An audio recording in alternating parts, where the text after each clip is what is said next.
চোখের অশ্রু যদি কথা বলতে পারতো, আমার মনে হয় প্রতিটা মানুষের লাইফে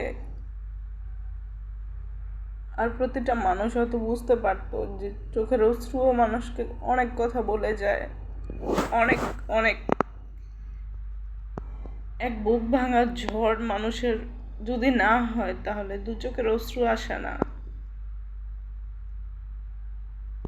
কোন কারণের আসলে বুঝি না আমি যে কেন মানুষ আমাকে ভুল বুঝে, আর সে ভুল বুঝার কারণগুলো আমি হয়ে যাই আমার জানা নেই। এমন আর কত মানুষের লাইফে কি হয়েছে তাও আমি জানি না। আমি শুধু একটা জিনিস জানি, একাকিত্ব মানুষকে ধুকে ধুকে শেষ করে দেয়,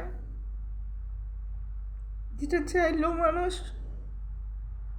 অ্যাকসেপ্ট করতে পারে না যে মানুষগুলো না খুব সেন্সিটিভ হয়। জীবনে কষ্ট পেতে পেতে যখন একটা পর্যায়ে গিয়ে দাঁড়ায় তখন মানুষের ছোট ছোট জিনিসগুলোতে মানুষের আসলে বুকের পাঁজরটা ভেঙে যায়।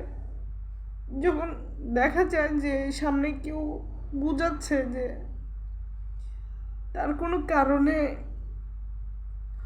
হয়তো তার কোনো ভুল বুঝানো, আসলে সে হয়তো তাকে বুঝতে পারে না, তবে আমার মনে হয় না যে আমি আসলে কাউকেই বুঝতে পারি না বা কারো ক্ষতির কারণগুলো হয়ে যায়। আমি আমি আসলে বুঝি না যে সে কারণগুলোর কোন কারণে আমি আসলে মানুষের কারণ হয়ে দাঁড়াই।